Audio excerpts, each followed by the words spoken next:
Welcome to the Theology Pugcast. It's good to have you here for this show. I'm Stuart Whately. I'm a pastor, and I serve a church just right outside of Portland, Oregon. And I've written a number of things, and my latest book is In the House of Tom Bombadil, working on other books. Wish I could say I've got them done, but I don't. And anyway, that's me. So why don't we kick it over to you, Glenn? Tell us about yourself. I'm Glenn Sunshine. I'm a retired history professor specializing in Renaissance and Reformation Europe. I'm a senior fellow at the Colson Center for Christian Worldview, work for Reflections Ministries, and I have my own ministry as well, Every Square Inch Ministries, esquareinch.org. Okay, great. Tom, tell us about yourself and then take us right into the subject of the day. All right, I'm Tom Price. I teach theology and Christian ethics at Gordon Conwell Theological Seminary and a few other places. So the topic of the day, a good way of entering it before I give the title would be the way in which you sometimes scroll LinkedIn or you get a CV for a job and you find sort of people selling themselves so that they can get hired. And one of the things you'll notice is just how deeply and intensively passionate people are about things like, as the article we'll be reading, digital marketing or business administration or the like. So anyway, the title of an article that I found in Unherd when I was actually looking at another one we did from Unherd is by a Stuart Whately. I don't know Stuart Whately, though I looked him up a bit. He's a senior editor for Project Syndicate. He's been on CNN, some other, he's definitely on to the left of me, let's put it that way. But he is interested in something called, and he wrote a book called Toward a Leisure Ethic. And we ourselves have had things to say about that. We've engaged Pieper's work on some shows before. And so for anyone interested in kind of where we go with that, that would be worth visiting, finding and visiting, and then maybe hearing this again. So anyway, the name of this article is The Delusion of Having a Meaningful Job. Can you really be passionate about digital marketing?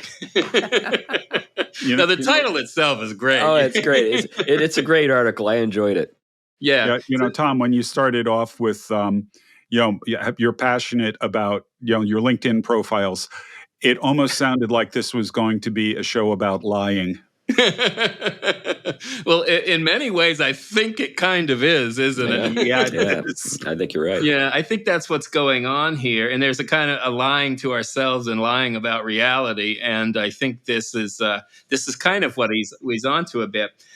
There are a lot of ways into this. It may be good to just start with a little bit of the first part of the article, where he starts with Montaine, and I would take it he himself is a figure who values a kind of ressourcement and retrieval of some of the Enlightenment in its finer marks, and he learns from a figure like Nietzsche and the like. So he's drawing on those kind of sources, but he starts with Montaine. Well, he goes, let me just say something about Montaine. He won me over when he started with Montaine. Yeah, I did a lot of work in one of my graduate programs on Montaine, and in certain respects, Montaine is repellent. In other respects, he's really seductive. I read all of his essays, and he's actually kind of considered the father of the essay. Yeah, and very learned man, and he was writing during a period of great unrest in France, and retreated into his tower in his library, and just reflected on the inner sort of state of his life, and was really a kind of an Epicurean in the best sense. And my personal conviction is, having read him, been seduced by him a little bit, and I mean that in the best sense, that he's a marvelous writer.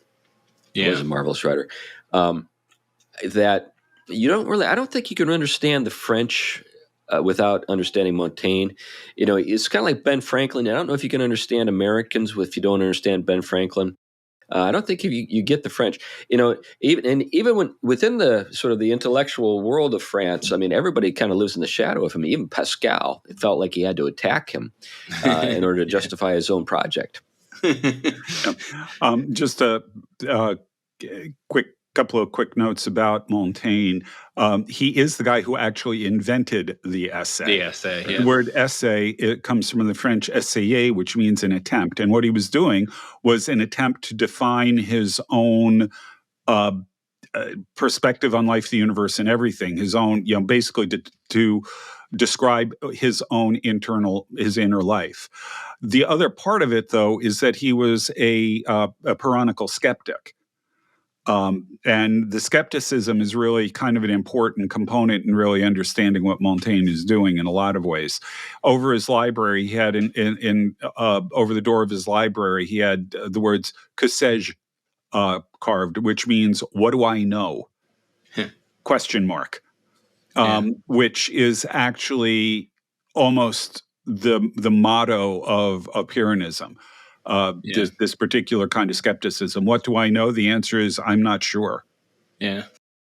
Well, it's interesting. I want to get back to that when we get in a little bit about some of the distinctions the article's making, because I do think maybe there's something a little deeper going on, even with some of these Enlightenment figures, that resonates with some ways classic forms of learning and purifying oneself, and skepticism actually may play a different role than I often thought it played. And I don't know yet. I'll flesh it out in a little while. But I always thought of Montaine as more of like an early Renaissance kind of guy. More than an Enlightenment figure. And the traditions they're drawing off of are still very rich. So he begins anyway with he suspects Montaine was being coy when he complained that the wild and the useless weeds that would encroach on his mind in idleness. In other words, he did, if he just didn't specifically try purposefully to do and achieve certain things, that would just become basically, the devil's playground in a sense. It is to those wild shoots, however, that Montaine owed his genre, the essay, right, and his lasting influence, which is interesting. And this is the author, spontaneous growth testifies to fertile ground, which is certainly better than the alternatives. And he gives two alternatives here. One alternative is a barren mind. Another, seemingly opposed, but often one and the same, is the harried and overwhelmed state of those consumed by careerist ambition, which stands for many or most of us. Right. So he's talking about sort of the counter to this kind of what becomes actually the fertile grounds for a life well thought and lived, if he can put Montaine that way, or at least reflective in a more substantive sense, than those who have barren minds, right? Nothing to say and nothing really to think about, or those that are so driven that all their thought and action is bound up merely with ambition and career. Right. Well, and I think there is a connection too. I think that sometimes people pursue, their goals because they don't want to think. Yeah. It's a way of sort of driving uncomfortable thoughts out of their heads. Yeah. It reminds me of people who just can't live without some background noise, whether the television or the radio, and just have to have something going all the time, because a moment's silence will you sort of present them with the task of looking at themselves, and they don't like what they see. Now, there's also a kind of anti-Calvinist sort of disposition here. There's this marvelous aside that he makes in the course of the article, and even though I'm Reformed, I'm sympathetic to his point. So let me read this. He says, judging by a recent Time magazine profile of young purpose-oriented professionals, this can mean working as a brand manager at a yogurt company that is taking pains to decarbonize its supply chain while also still upholding its fiduciary duty to maximize value for shareholders, of course. Set against such a culture, it is basically Calvinism without the theology. And he's right. I find myself sometimes with these rah-rah sort of get back to work folks, and they're championing the doctrine of vocation, which I believe in. Yeah. But these are people who don't know what it means to rest. I mean, they really don't know what it means to rest. They think rest is just kind of recuperating so that you can go back to work, and that's the purpose of life, is just work. Yeah, yeah. Well, and it is interesting. I mean, I'll give you another way of seeing that is I remember when I moved over to the UK and I was writing back to some folks, I was talking about one of the jobs there gave 7 weeks vacation. And they're like, I'm in retirement age and we get 1 week. Mm-hmm. You know, Right. holiday, you go on holiday, you go for 2 weeks, 3 weeks. You don't go for a quick week and then you're back to work. Yeah. Well, actually, if you take a look at medieval peasants, they worked an average of 27 hours a week, and they had all kinds of saints' days, all Yeah, how did you find time time for off. all those I mean, saint days unless you had some time off? yeah, I mean, yeah, well, that's the point. The saint days were time off, Christmas, midsummer, all of these kinds of things were extended breaks. The interesting thing, though, I noted that comment about Calvinism without without God. Os Guinness talks about this in his book, The Call. Yeah. And what he says is that there are two heresies that kind of come out of this concept of vocation. The Catholic concept of vocation is that the only vocation really is to the church. Mm-hmm. And the heresy that comes out of that is that none of your work really matters unless it's done for God, more or less. You know, that vocation has nothing to do with your life. Unless you're in the church. The Protestant one is that vocation is your life. Yeah. The idea that you're calling, that all callings are sacred, that you can do your work as unto the Lord, and so on. That the Protestant heresy of that turns into workaholism and so on. Yeah. And even kind of a legalism in some cases because of the emphasis on the form of life having to be, anyway, I don't want to go down that trail, but yeah, they're very connected. And that's what Max Weber was getting at with capitalism in this, his book on capitalism, basically Protestantism in the spirit of capitalism, basically the driven sort of reformed, worker trying to demonstrate that he is among the elect. Well, I think he got that part wrong. Because when you actually look at people like Perkins' Golden Chain, where you're trying to determine where you are in the process of salvation, your prosperity, your financial prosperity is not on the list. It's all internal stuff that you're looking at. So I think Weber got that wrong. He missed the issue of vocation, though, the issue of calling. That's really what the center of the Protestant work ethic is. It isn't salvation anxiety. It is interesting, though, that the writer of this article, he does make that connection in a kind of branding a manager at yogurt company that is taking pains to decarbonize its supply chain while still holding up its fiduciary duty to maximize value. I think that there was a little bit of his reading of Weber in that. But I want to back up a few things before we jump into more of this, because I do think talking about the Reformed and Calvinistic line in some of its riches, but also some of its limits. I mean, all Christian intellectual traditions have both, right? And one of the things that I think healthier ways, and drawing off of some of the richer, wider aspects of Christian thinking about these things, can actually help balance those things out and not fall into things. I'll give another example. Yeah, we want to talk about our work and our vocations as meaningful. We want to. And I think unfairly, Whately will sometimes, every once in a while, have the Enlightenment criticism that, well, once, your whole world is basically religiously defined, purpose is inbuilt, and so everything becomes meaningful, and you're in the same problematic trap as the person who's projecting meaning onto their job or trying to take a lesser pay because they are satisfied by, saving the world kind of stuff. I think he's wrong in that. But one of the things he talks about early on is he wants to get a hold of early classical distinction, which Christianity has its own version of, and I think a very rich, beautiful version. And that is the distinction between sort of the active life, if you will, the life of work, vocation, and the life of contemplation.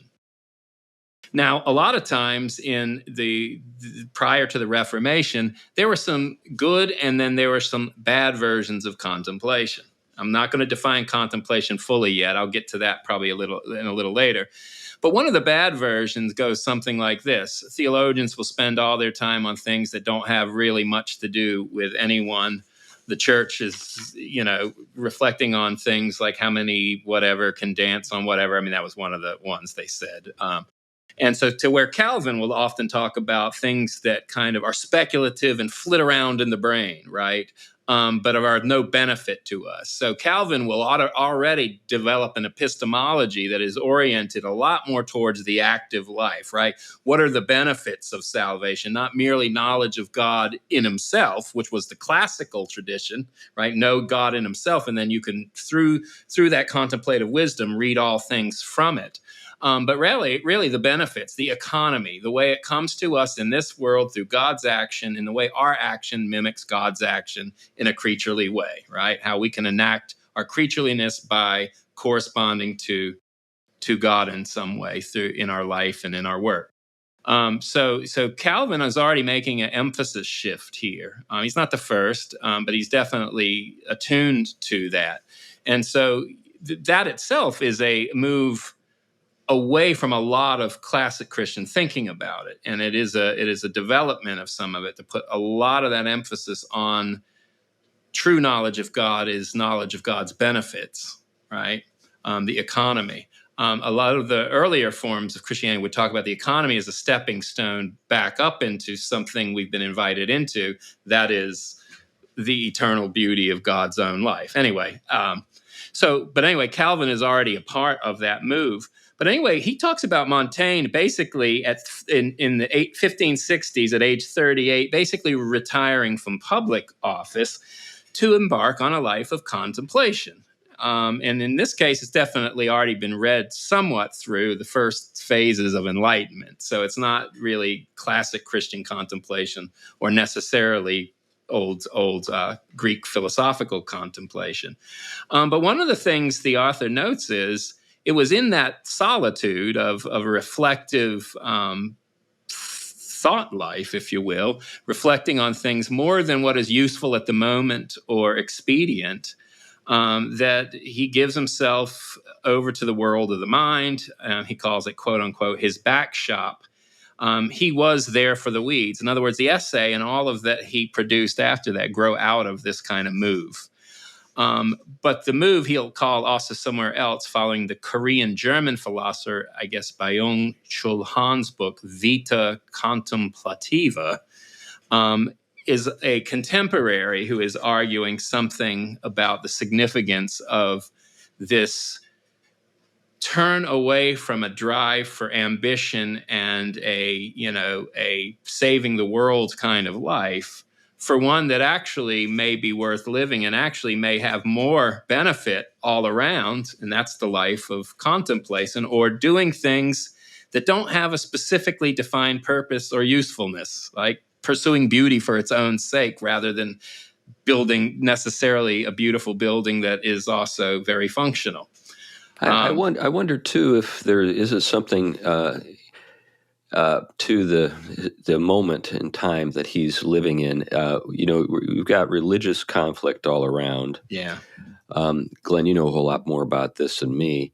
But in France, you've got this setting in which public service it's like you're engaged in a task that you're trying to build something, and there's an earthquake like every day, and everything you've built just has fallen to the ground because of the social environment you find yourself in, and it's kind of gives you over to despair, and in that situation you're. Well, I should retreat into my gardens. And so it's the Epicurean retreat. He does a nice job too of contrasting Stoicism and the Epicurean way of thinking about these things. And I think that's something worth thinking about too, because and he makes fun of the popularizers of Stoicism in our time as basically selling it as another version of purposefulness, basically, or way into it. Yeah. And when he talks about Hans. this author Hahn, he talks about freedom from purpose and usefulness. And that is one way of thinking of the contemplative, but that needs to be unpacked a bit. He goes here and he goes, the basic formula, this is the basic formula for real happiness. And Christian eudaimonism, the Christian view that the joyous life, as Lewis put it, is found in knowing God and all things relative to God, is really the point of it all. But even Aristotle, Epicurus, and others arrived at a similar conclusion 2,000 years ago. But the insight bears repeating in a culture that has grown ever more obsessed with purpose, particularly of the professional variety. And there's a little subtlety here he doesn't flesh out, and that is Aristotle, above others, would be the first to talk about purposes, right? Inherent purposes and orientations. But what they're talking about here is something similar to, I think, what you could say with the Westminster Confession. What is the chief purpose of our lives, right? What is the ultimate quest? And the irony is, it isn't all these meaningful purposes, first and foremost. They have very little significance, and they will wear us out and run us down if they are severed from the contemplative life, a life oriented towards the pursuit of something for its own sake, where it's not pragmatic or practically useful in our normal ways of thinking of things. So this is one of the things he wants to get after, and he interestingly does connect a few Enlightenment figures, even Kant at some points, to thinking about these things. But one of the things I think I'd like to turn... Go ahead. I'd like to jump in here with a few things. Okay. First of all, through the Middle Ages, the contemplative life was generally considered superior to the active life. Yeah. Early Renaissance thinkers argue the opposite, that the active life is actually superior to developing the spiritual life than the contemplative life. Yeah. It's actually similar to the argument that Luther makes for the benefits of marriage. Marriage is the thing that sanctifies you more than anything else in the world. Yeah. But then you get later Enlightenment, people like Marsilio Ficino, Pico della Mirandola, people like that, who move back toward the contemplative side of things. So Calvin is actually coming out of this, and he's trained as with Renaissance humanism. He's trained in Renaissance thought. He's coming out of this discussion and putting it in a very, very specifically Christian framework. Not that the others really weren't Christian, but he's really anchoring it there. But the thing that is notable in all of this, especially when you go back to the classical world, is that in order to do this, in order to have this kind of contemplative life, you had to be in the upper classes. Right. You had to have the financial resources to allow you to be unproductive. Yeah, Hans Boersma, interestingly, argues that was the case in many cases, but there is also ways in which that was very well conceived to be the pursuit of anyone who could. It depends on what one means by contemplation, but the contemplative life, in other words, orienting oneself and one's loves and one's mind towards the intuition of communion with God, is something everyone can be and should be about. But you're right. The theological world, like Aquinas, that was rare and very few could do that, and it required communities to allow them to do it. But the kind of vita contemplativa that he's talking about, really, I can see, as I'm reading this, I'm saying, it sounds great. I still have to earn a living. Well, that's and the contemplative, even let's just say how significant it is in theology, it isn't, especially in a world driven by the practical and the pragmatic, it isn't appreciated at all, and it is very hard to make a life other than as a monastic pursuing it. I mean, we probably wouldn't have gotten the fine points of our doctrine of the Trinity if we didn't have thinkers that were able to do this, and our view of creation, for that matter, because what we tended to do is read creaturely things way back up into the Godhead. And without the contemplative being able to make the distinction between God in God's self eternally versus God in the economy, the connectedness and the distinction, which is a contemplative find, we would be doing what Jürgen Moltmann does, reading the economy back up into God, right? So if Jesus down here does something, it's basically what Jesus in eternity does as well, right? His creaturely determination is read back up in the Godhead. God needs creation. You get some weird things there. And I'll get more into it. I mean, it has to do with our way of spiritual seeing. I mean, C.S. Lewis, in many ways, he made a distinction between the contemplative and, as we talked about, and kind of the pursuit of joyous, illuminative light. But in a way, he was really capturing something of the classical view of contemplation in the Christian sense, this intuition of the fullness of God's presence that comes through prayerfully moving from the economy up into what theologians call theology. But one of the things he gets here is, how do we get to such an impoverished search for meaning? In other words, away from this kind of rich contemplative life of classic philosophers or theology, if you will, that Enlightenment figures kind of long to get back to in some way, some Enlightenment figures, the ones he mentions, or just the way in which we kind of are, as he puts it, he goes, I don't want to belittle those who demand that their job be more than just a job. It is a reasonable request given the circumstances of contemporary economic and cultural life. But put aside the fact that meaningful jobs allow those employees to get away with paying less, the more fundamental question is how we arrived at such an impoverished search for meaning. Well, I think you brought it up earlier, Tom. We lost the cosmology of the Christian faith. It's sort of the intrinsic meaning just in the rhythms of the day, the seasons, working the land, being part of a community and a family and all of that. All of that has been drained away, and it was done so in order to give us, at least this is the way it was put, more freedom to make meaning for ourselves, to do things. Yeah. But what you discover is that very few people have the capacity to do that.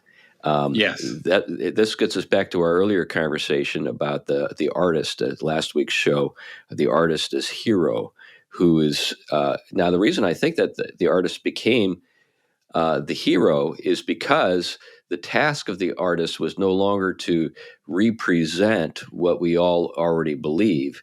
The task of the artist was to give us something to believe when there's nothing else there to believe. You get my drift. So Yeah. I think, and then there's some artists that were better than others, but generally speaking, people today long for meaningful work because they don't really have any way of seeing how their work is intrinsically meaningful. Yeah. Or they don't see meaning anywhere else.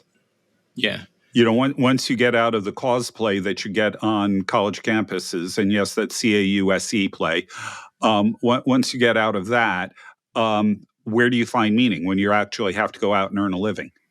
You can't just sort of jump onto the latest protest or something like that gives you some sort of sense of significance or tying into something greater. Where do you find it?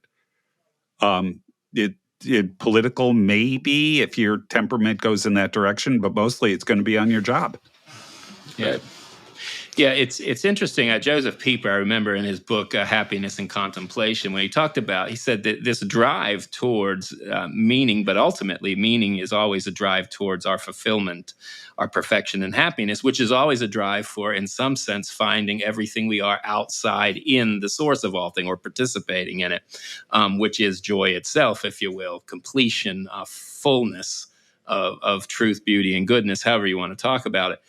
And one of the things that he talks about is we don't get to choose our natures that way. So we can rip the world out of having any inherent meaning and purpose oriented towards its fulfillment in God. And we can see nature as nothing but raw material onto which we carry out our various projects, in that we are sort of creators of meaning in that sense. But then there is already a remove going on there. So by nature, we need to do this, but we're removed from the reality understanding of creation, meaning, and purpose as real. And we have unreal types of purposes and meanings that are in its place. And that's what these kind of projects become. He puts it this way. He goes, the God is dead explanation rings true, but it is incomplete. The problem cannot only be, for example, capitalism, because he talks about those who try to talk about the great illusion of more capital creates more life. He goes, socialist regimes too fetishize action and champion their respective Stockhovenites, right? No, the historical transformation of waged labor from an indignity into a higher calling required more than just coercion. Beyond the rise of a particular economic system, we are suffering the loss of an older sensibility. Those with the privilege, quote, to do good by changing the world simply assume that it is indeed what they are doing. Such conceits used to go by the name presumption. In the cult of purposiveness, the old wisdom that recommends against hubris is not only ignored but inverted. Nowadays, Mark Zuckerberg, of all people, boasts that we are blessed to have the ability to make the world better, and we have the responsibility to do it. Let's go to work even harder. And he calls this the cult of purposiveness. Oh, I agree. I think that sometimes we get caught up in these things without thinking about what's being done to us.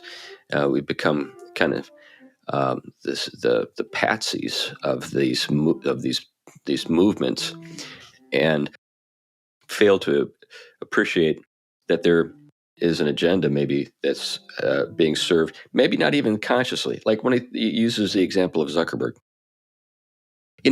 Is Zuckerberg so intelligent that he's developed this philosophy of purposiveness in order to exploit his workers and drive them to work harder? Yeah. I don't think so. I think he's as much a victim of the cult as anybody else. Yeah. But he certainly benefits financially from it, because you've got these people who just pour themselves into their work at Facebook in a way that really makes no sense other than a kind of a religious devotion. But it's not just Facebook. And I think this is the point of the article. People kill themselves almost literally working at any of the big tech companies. And it's not just tech companies. It's all kinds of things. People really, way more often than I think we like to admit, find their entire identity and everything else in their work. And, so Facebook is a good example. I mean, it's a great quote and all that, but I don't think it's unique, but, by any stretch of the imagination, which is, again, I think the entire point of the article. And I think this prioritizing of the active life severed from the fuller contemplative life really gets at something, the pragmatic turn, if you want to talk about it, and the way in which this worldly concern ultimately becomes the only thing, or the only place that it's kind of an imminent frame type of purposiveness usually, or a future kind of thing that you're contributing and building to. But one of the things he talks about, he goes, the purpose-driven individual's motives.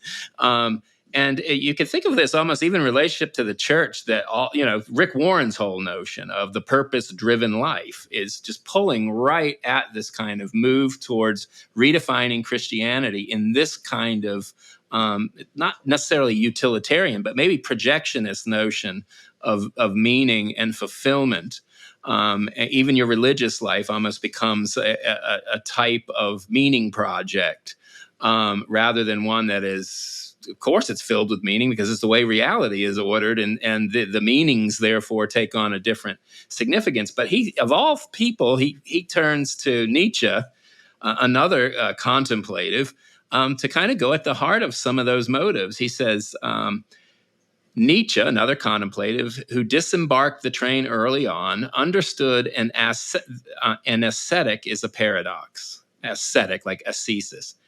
By taking what looks like the difficult path, he makes, quote unquote, life easier for himself through a complete subordination of the will of another or to a comprehensive law or ritual. By fully embracing purposiveness and the career through which to realize it, you need not worry about what you do with yourself or even taking responsibility for your actions.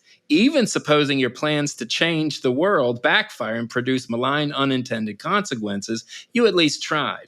Rarely does it occur to anyone to ask whether the world would have been better had more doers with grand designs simply abstained. And he Well, talks about, yeah. yeah, I'd say yes. I've seen,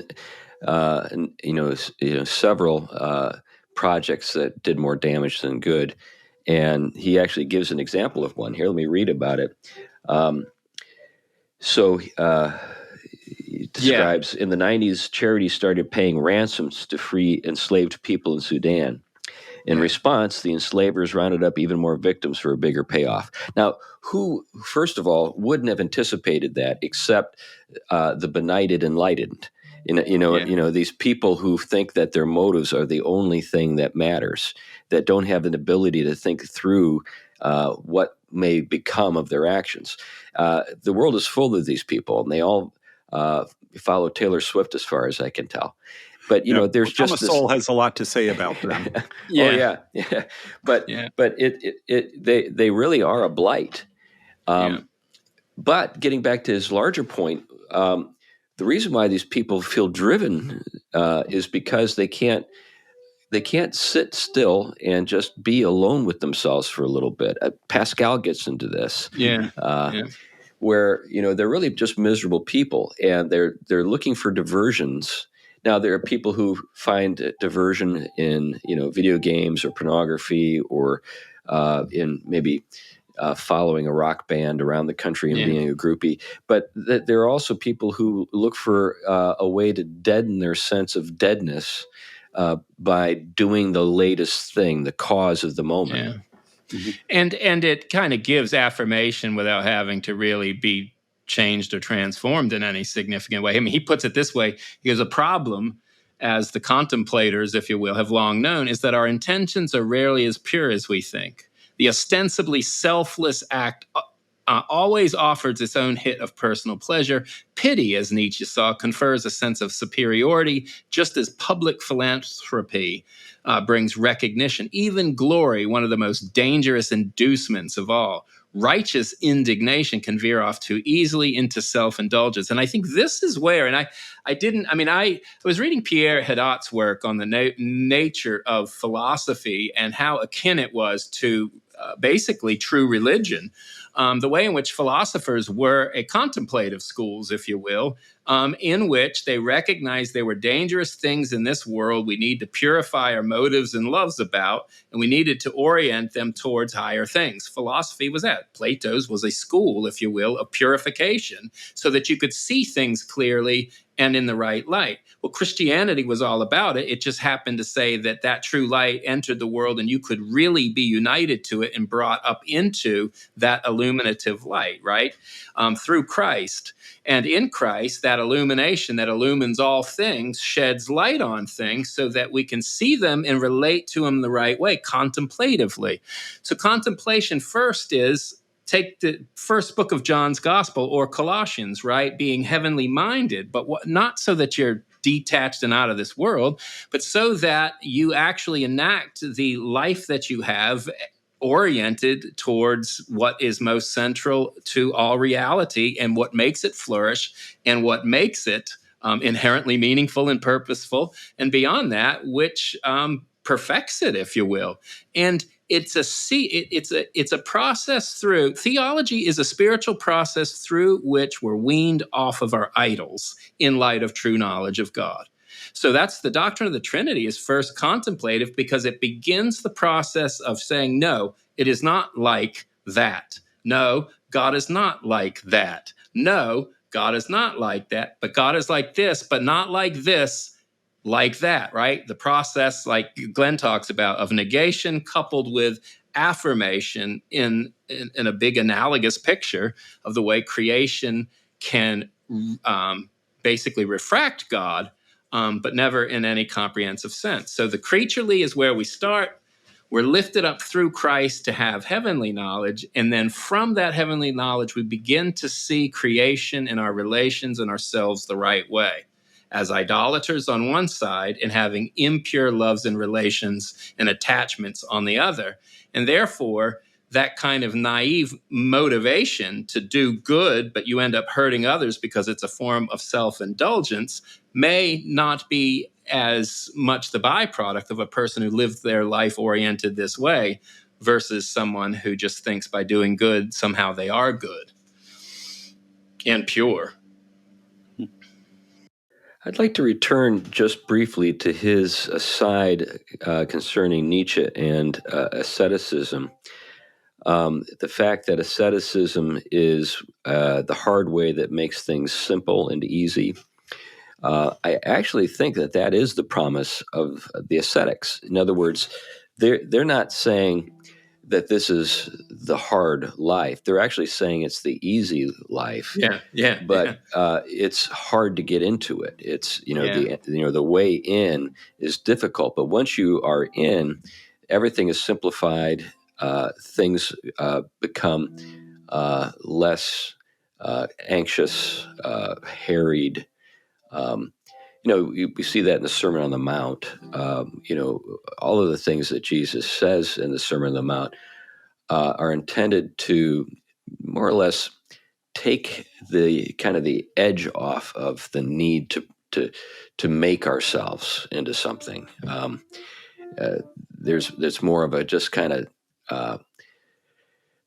each day has a trouble of its own. Don't worry too much about tomorrow, and where I'm going. Don't think you have to pile up your prayers, because you're going to be heard because you talk a lot. Now, at the same time, he'll say in another place, don't stop praying. So there is a paradoxical character to this, but it's the hard way is easy and the easy way is hard. If you take the easy road, you end up in a hard place. If you take the hard road, you end up in the easy place. But I think that, I think with that is very much what those kind of spiritual practices are about. It's in light of the transforming presence of God for a Christian that is only attainable through Christ in this dimension that moves from the creaturely to the heavenly, right? The contemplative.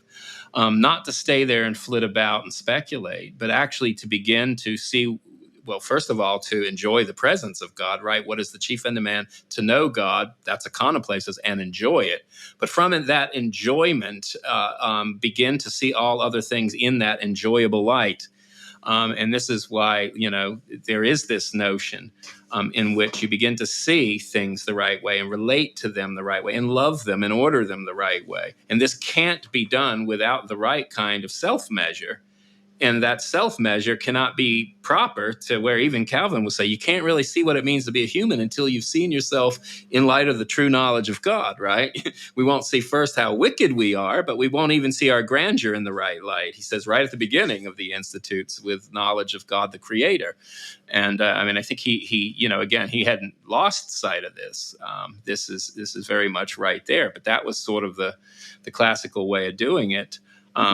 And of course, this whole notion of purpose as well, that you either have a utilitarian notion of purpose and meaning, right? This kind of is where some people end up, or it is a projectionist or culturally kind of promoted projection, but it is not ingredient in the fabric of reality or our natures, and therefore disappoints and overwhelms and fails. And I think the other thing he talks about is that, take Marx's notion that, the point is not to contemplate, right, the world or understand it, but to change it, right?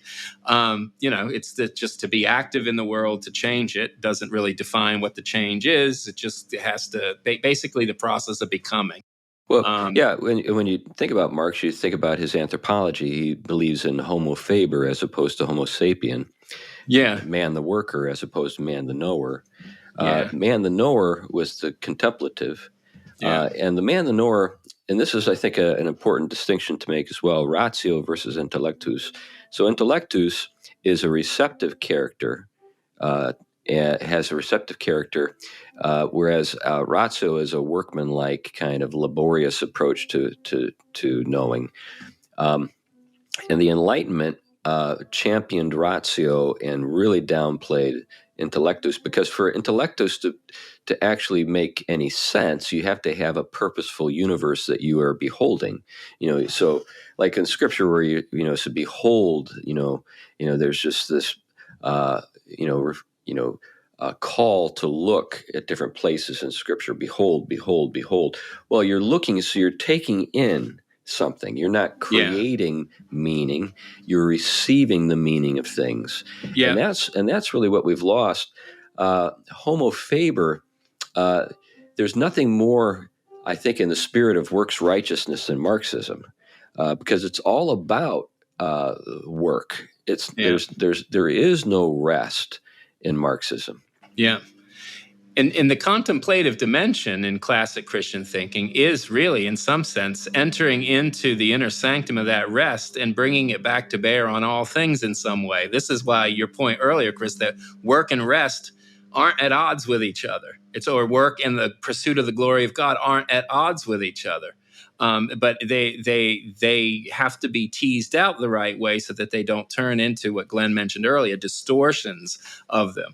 Believe it or not, Hans Boersma did a really interesting article for First Thing sometimes back. I'm sure you remember the one. It was called Both Active and Contemplative, where he talks, I think he starts out very well. He talks about kind of Martha has made a comeback, right? Today, her frenetic busyness increasingly wins her admiring followers, while Mary and her otherworldly ilk are treated like people from a bygone age.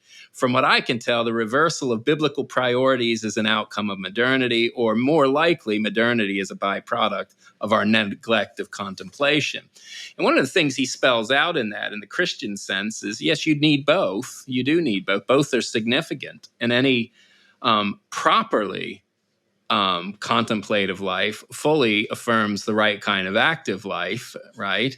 But every active life that is anchored in the true substance of things and its completion and fulfillment the right way is a contemplative life. It is one that pursues this. And in a way, it is a seeing of the glory of God and a sharing of that joy in our participation in reality. Not joy in a kind of feeling sense of the word, but in a full sense of the word, in which the things you do and the work that you do are one, not simply just meaningless, but they're a part of this whole fabric of joy that creation is, and that is I don't even know how to put it in the richest sense of the word, is our way of sharing in the most profound things, and yet everyday things are permeated by it, and we can begin in many ways. I think the Reformation highlighted this at its finer points. Those things can actually break through, and we can see them again in everything down to the ordinary. Yeah, I think, when we think about the monastic tradition of ora labora, ora and labora, prayer and work, that's what we're getting at. Yeah. I've been reading, the sayings of the Desert Fathers here recently in the life of Anthony. And there's this point where Anthony is come to a place in his contemplation where there's something that is wrong, and he is informed that he just needs to work. In other words, he needs to do things physically. He needs to get out and make things and be productive, and develop a kind of rhythm. And this is, I think, if I understand correctly, the origin of the ora labora kind of rhythm of work and rest, contemplation and activity, and I think that sometimes the polemics of the Reformation overstate the problems or mispresent the character of the monastic tradition. That's fair. Yeah, we owe so much to those monks and nuns at even the level of just having a Bible. It's just it's embarrassing that we don't give credit where credit's due. Yeah, I would also add lots of really good beer, and pretty much every liqueur that exists on the planet all started in monasteries. So let's just get that out there too. Talk about producing things. But one of the things that I think is interesting here is that this, Calvin would not have recognized this, the sort of workaholism that we've got today. He'd have been the first one to roundly condemn it, because he was really clear on the importance of maintaining a disciplined spiritual life. And when you track it back in time, this is something, you're right. The monks really got a bad rap. There were certain monasteries that were, little more than country clubs for younger sons of nobility. That was certainly there. But monasticism, particularly at its best, was something that was that did integrate the contemplative and the active lives. And they privileged the contemplative, but they had the active component in there as well. Yeah. The big problem with Reformation polemics was less that, I think, and more the idea of the kind of works orientation that they saw in Catholicism, which they believed would be, at its highest, at its height in the monastery. Yeah. There's one way of interpreting the Reformation, though, that says that what the Reformation did is it took monastic spirituality and made it the norm for everybody rather than just for the people who are locked away. Yeah, I think that's worth thinking about. Yeah, that's what Charles Taylor kind of gets at a bit in Secular Age, is that kind of the democratization of the practices that we associate with asceticism. Right. Yeah, and I think and as you kind of get a kind of an atrophying doctrine of creation and sacrament, it actually does a lot more harm than good eventually. That's something they didn't hold on to. But it's interesting, Boersma talks about someone like the mystical theologian of the Cappadocian, Gregory of Nyssa. I mean, you're talking one of the core contemplative theologians of the doctrine of the Trinity. But he wasn't afraid of the active life. When he saw poverty or homelessness, he was one of the first ones to go out and speak against and do actions against it. Also, John Chrysostom, facing, reflecting on Lot's life in Sodom. He goes, where he talks about basically how to keep one's virtue, out in everyday life and its practices. But one of the things Boersma notes, he goes, pre-modern theologians like this, however, are unlike our contemporary activists. Each of these authors just mentioned would have echoed what the psalmist says. One thing I have asked of the Lord, and that I will seek after, right?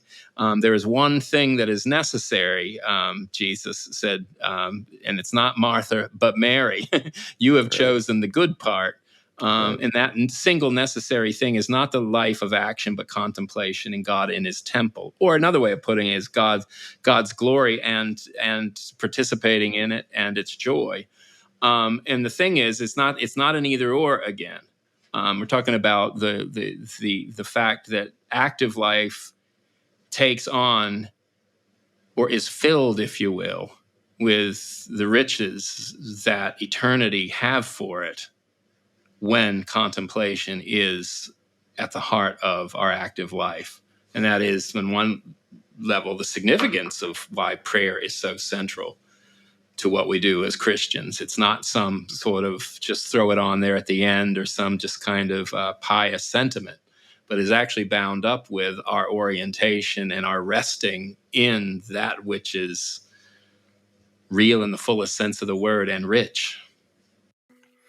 I wonder if there is enough appreciation for what rest entails, means for us as Christians. I think sometimes there's such an emphasis on stop, when we think about Sabbat, stop, that we lose sight of stop meaning something more than just thinking about what we're not doing. It's like, the joke, don't press the red button. Well, when you say that, you can't stop thinking about the dumb red button. And I think that's what happens sometimes in some circles, some Sabbatarian circles, where Sabbath is just so fixated on stopping. Yeah. that we lose sight of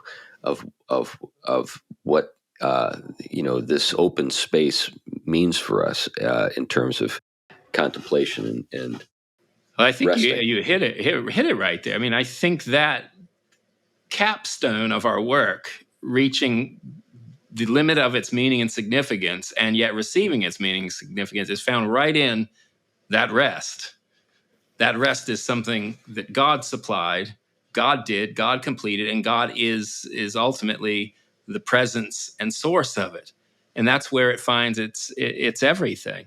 And so what we've done is flipped it and made, in some sense of the word, work become the place to find that proper reference point.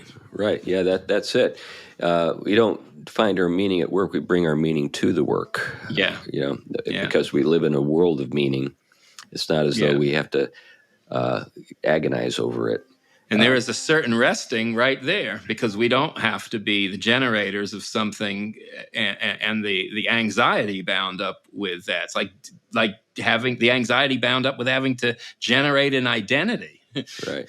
Well, I think that there was something that occurred in the 60s and the 70s where you had some left-leaning thinkers who thought that they could kind of redeem capitalism by giving it some kind of social conscience. And the result was Ben & Jerry's and Starbucks and, Pride Month and all of this stuff that sort of justifies a profit. In other words, the profit is something we ought to be embarrassed about. We got to find some other way to kind of dress it up because it seems just so abhorrent without some socially approved cause to drape on it. Yeah. One of the best restaurants in Madison, Wisconsin, when I was there as a grad student, was called the Ovens of Brittany. They had several different locations, and they were they all had different menus, but it was they were good. They were really very good. But they were started by a bunch of hippies, and the restaurant ended up folding because they couldn't deal with the fact that they were making a good profit. Ultimately, that's what killed the restaurant. Their consciences just couldn't live with it. Yeah, something like that. Anyway. All right. Well, doing well and doing good, but this is a modern problem. I mean, yes, there were people in antiquity who were greedy. Yes, there were people who took what they shouldn't take. But there are certain things about the modern world that I think we can praise. And one of those things is we did figure out ways to increase productivity and increase wealth and provide for ourselves the capital that allows us to do things that we couldn't do without it. Like send men to the moon or come up with air conditioning. So, well, and let's add to that we have eliminated a great deal of the absolute abject poverty around the world through capitalism. That's right. Yeah. It's still there, but it is nowhere nearly as bad as it was when I was a kid. Right. I guess the thing I'm thinking about is maybe the real challenge for our time is not to try to find meaning in our work, but to help people who are working know that everything that they're already engaged in is meaningful. In other words, making a honest profit is a good thing. You don't need to be embarrassed about that. And it puts you in a position to be a blessing to people. And it's evidence of God's, wisdom. The way He designed the world, we figured out a few things about how things work. Division of labor helps us all be more productive, and it forces us to work together. And maybe we would want to just do things on our own. And but the result is we have this surplus that we wouldn't have had otherwise, and that's a good thing. Yeah. But the other side of it is exactly what the article again was talking about, that it's very easy to get caught up in that kind of a mindset and turn it into an obsession with work, an obsession with profitability, obsession with all of these things, and miss, as you mentioned before, Chris, rest, or leisure, or just the contemplative side of life. I think the article makes a really good point in that most people I know just really have a hard time figuring out how to even begin to balance these, and they tend to lean way far on the work side. Well, we've gotten to the end of the show, so we should probably stop working. I'm going to rest. That's right. That's right. Anything you want to tell us before you do that, Tom? Well, I think you have this just kind of, the biblical injunction, seek you first the kingdom of heaven and the wealth of his righteousness, right? I mean, there is a contemplative life in many ways. And all the rest of these things will come to you. Or, set your mind on things above, not on things below. That doesn't mean you don't think about things below, if you will, and the like. But it's a way of being oriented, and it's a way of being able to have a taste, in some sense, that we've been invited into the rich things that is our future, and the way in which having that taste actually allows that taste to be widened and broadened, and invites people, come taste and see. And I think that's right at the heart of our faith, a very, very rich vision that doesn't have to end up in just working all the time. Those are some rich thoughts. Well, we hope you've enjoyed this rich conversation, and we've come to the end. If you think that our conversation was worthwhile and you'd like to help the show, it's appreciated. We have a Patreon account, and we rely on the faithful giving of our donors on a monthly basis, our patrons each month on Patreon to pay the bills. And there are some bills. So thank you for giving if you already do that, and we invite you to consider doing so if you don't. Anyway, that's enough for now. Bye-bye. Bye now.